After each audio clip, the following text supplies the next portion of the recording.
Hey, my name is Dan. I used to work at the biggest dealership in the country. Now I teach fine folks like you how not to get fucked when buying a car. Now in this video, I want to talk to you guys about how much profit there is in cars. A lot of people don't believe me that cars dealerships have quite a bit of profit, and when they are telling you they only have a few $100s, or I'm sorry sir, we don't have that much profit in it, they're lying to you. I'm gonna go over a website that I seen, and they're gonna do a calculation for us. I was actually gonna do the calculation myself, and I was doing some research, but then accidentally I found a website that did all the math for me, and let's use that. Let's just fucking use it. It's really simple. So here's the calculations they did. They calculated the depreciation on the car for 3 years and how much somebody paid for 3 years of paying out a car that they bought, and how much they're going to trade in for, how much all the numbers are. Let's just go over it. So first, the car that's being used in the example is a Lexus RX 350 configured at $51,500. So it has all the nice things. It's not a base model by any means. This is a premium Lexus. Not only it's a Lexus, but it's a premium Lexus. So let's say it's not the very top one, but it's somewhere in the middle at least, right? So it has all the nice things like navigation and blah, blah, blah. So $51,500. Now let's take a look at some numbers over here.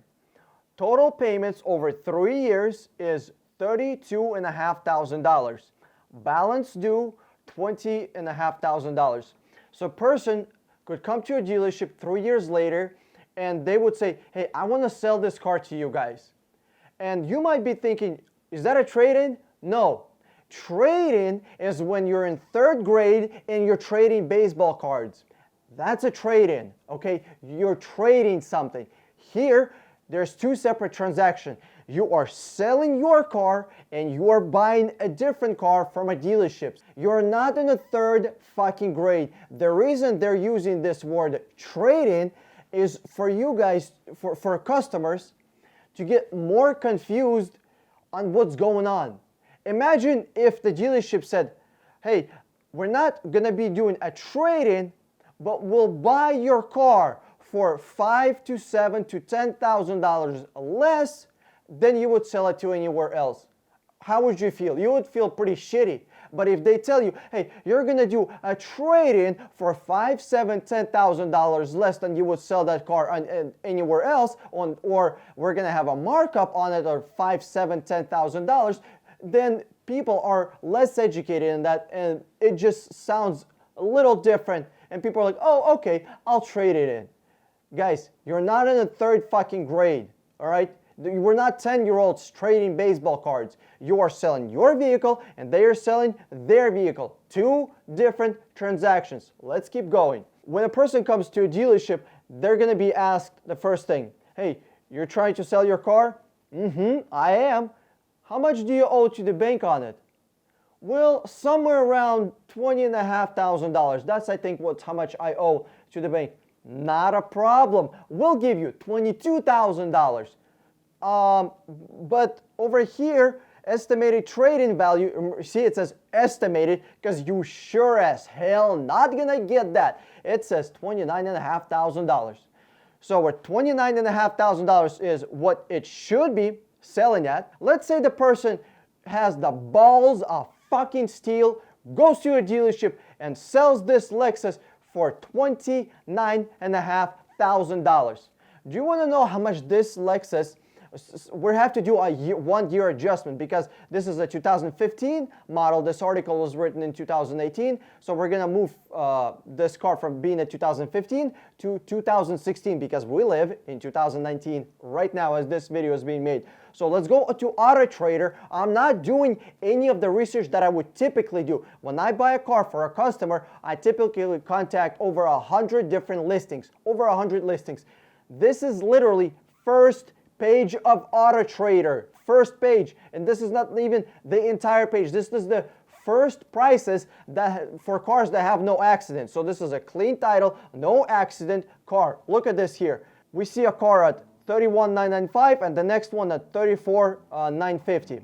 So the difference is 44,000, 45,000 miles, and then 32,000 miles. I'm rounding things up, okay? Because let's get real, let's round it up. So what's the difference between 32 and 35? We have to average those two prices out. Why? Because first one at 32,000 miles, the car that's more expensive, the miles are too low. For 3 years, the car should be averaging 36,000 miles, not 32,000 miles. Neither, it should be 45,000 miles. So we're gonna average the prices and average the miles to see what the price should be. $33,500. So even if that guy with the balls of fucking steel comes to the dealership and sell his car for exactly how much he wants it at $29,500, that's still $4,000 worth of fucking profit. They're gonna take this car today. They're gonna take it today. Tomorrow, they're gonna wash it and vacuum it. And day after that, they're gonna be selling it on their fucking lot for $33,500 with $4,000 profit. And the dealership is gonna be telling you, we have no room to move on this car. Now, let's get realistic. The chances of that guy selling a car to a dealership or a customer, the chances of a customer selling a car to a dealership, a trade-in, a fucking trade-in, it's not a trade-in, are zero at that $29,500. It's not gonna happen. It's the salesman is already starting the price at whatever you owe to the bank, what the customer owes to the bank. What was the first question that the salesman asked the customer? How much do you owe on that car? He didn't ask him, how much do you want to sell your car for? No. How much do you owe on the car to the bank? That's where the salesman is going to start the negotiation. 20 and a half, maybe $21,500. Let's say they're going to negotiate, and what are they going to be at? 25, 26. Let's say this guy's a professional fucking negotiator. 27,000. Hell, $27,500 that this guy sells this Lexus to a dealership for. What's the difference between 33.5 and $27,500? It's $6,000. $6,000 that this dealership will have of profit on this car. $6,000, and the dealership is going to be telling everybody, we don't have any money for you to lower the price. I'm sorry, we have barely any money on this car. Hey guys, give me a huge favor, click the subscribe button. Really, if you enjoyed this video, click subscribe button. Give me a thumbs up, I don't know, show some fucking love. I'm working over here. Like, I'm bringing out the truth that nobody else is doing. Really, show me some fucking love. That's all I ask. And share this video like crazy. Just please share it to people that you know that have cars, because they're gonna be buying a car today, tomorrow, next year, 2 years fucking later, and this shit still applies 100 years ago as is gonna apply 100 years down the fucking road. $6,000 worth of profit. The dealership is gonna add on top of that $1,000, $1,500, $2,000 worth of fucking imaginary dealership fees that they're gonna add up, bullshit dealership fees. So the $6,000 moves up to $7,500. Then they're gonna sell a bunch of fucking warranties. They're gonna sell a bunch of fucking insurance on the car. That's another maybe $1,500, maybe $2,000, maybe even $3,000. Hell, one warranty on the car could cost $3,000. Just a fucking warranty on a powertrain is gonna be $3,000. So when dealerships are telling you they have no money on this car, they cannot go any lower, maybe $200, maybe $300, don't let them fucking lie to you. I've seen cars that have been sold on the auction for $3,500, fixed up, it's a rebuilt title car. I know what I'm talking about. Yes, the car was an accident. It was fixed up for another few $1,000s, let's say another $3,000, maybe $4,000, and it's being sold for $14,000. What's the profit on that? Almost 50%. That's insane. Do not believe dealerships that they have no profit. Guys, you gotta stick to your guns. First, if you don't need a car right now, don't be buying a car. Unless your car is about to explode, do not be buying a car. Buy cars at need, not at want. A different fucking car is not gonna make your dick bigger, so chill the fuck out, okay? That's number one. Number two, if you're gonna be getting a car, make sure you buy the car that you need, not the car that the advertisement and fucking dealerships and auto industry is trying to shove down your throat. Don't fall for the bullshit that a different car, a newer fucking Honda Civic, a brand new fucking Toyota Corolla for $20,000 is gonna change your fucking life. I guarantee you, one gym membership for $10 a month is gonna change your life a lot more than a $30,000 car. I can tell you that from fucking experience. Now, for those of you that stuck to the end of the video, I'm gonna tell you a little bit personal, I guess. It's really hard to negotiate. I'll be honest with you. It's extremely hard to negotiate. Why? Once people give up the right to do something or give up the ability to do something, it's very hard to get it back. If a person stops walking, it sits in a chair for 1 year. In 1 year, they won't have ability to walk anymore. They will have to learn how to walk again. It's called muscle atrophy. When people go to outer space, they have huge, very severe muscle atrophy.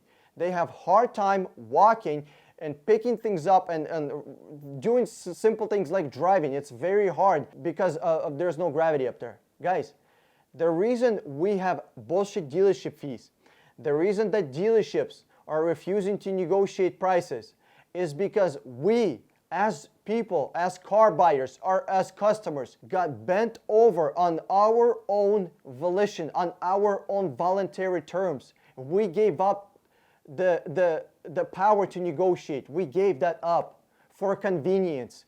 Now dealerships are telling us, the customers, hey, we're not gonna negotiate. Fuck you. You don't wanna buy the car? Get the fuck out of here. And that's what all dealerships are doing. And my suggestion is, do that. Get the fuck out of there. If you do not need a car, don't buy it. I know this goes against even my own business model. My business, I'm not doing this shit for free. What do you think? I'm fucking Jesus over here saving the world for free? Hell no. This is my business. I teach fine folks like you how to not to get fucked for free. That is true. You can watch my videos and do all the work for free. But I also charge people to find them a car because nobody wants to be spending a fucking week or 2 weeks replying to hundreds of emails and shit ton of texts and spending 20 hours on the phone just to find one car. Nobody wants to be doing that. So I charge a fee to find a car for them. Even though I might be regretting this years from now. Oh, I could have been a fucking multi-billionaire instead of I'm just a boring millionaire, which is okay in my book. I still tell people, if you don't need a car, don't be buying a car.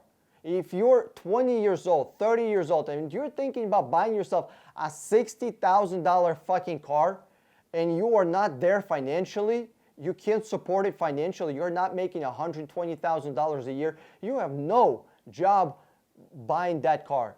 It's just simple as that. Your car price should not be something that's going to be a burden to you. Okay? Your car price should be something that you just use as a tool.